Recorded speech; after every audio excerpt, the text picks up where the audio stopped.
Mr. Mahama, what would you do differently to get the economy back on track? Well, before I begin to talk about that, I was just going to chip in, what I think Nana and Co will do if... No, I'd like you to tell me what you would do. If they want. That's an important matter. If they want.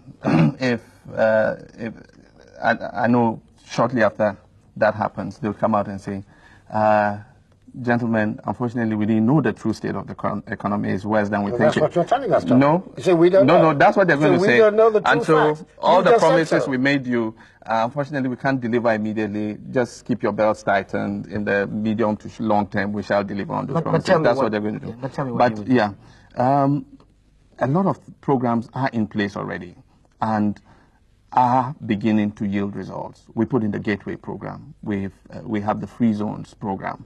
It's attracting investment into the free zones.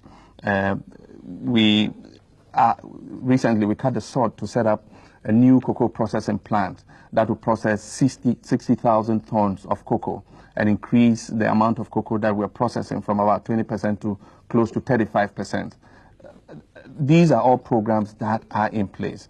We intend to tackle agriculture in a new way that is speeding up irrigation projects all over the country.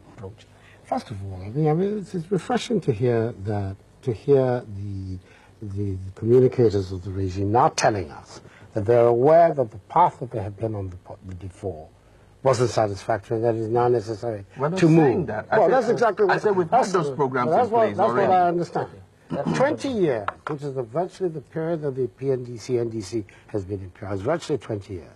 That period was in other countries' lives enough to transform them from the economies that we have now. If you talk of Malaysia or Taiwan. These are examples of the countries. I'm talking about countries that began very much at our level of development, who within a 20-year period moved, in the case of Korea, from 400 per capita income, which was Ghana, 60% people in agriculture, like they were there, to economies where per capita incomes is now measured in terms of thousands of dollars.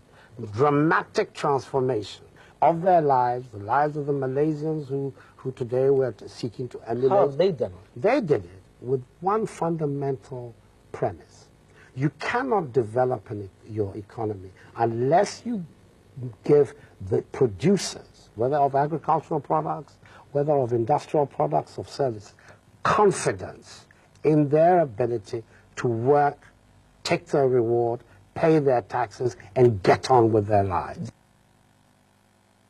All right, and you can watch the full version of that interview this Saturday on Hot Issues.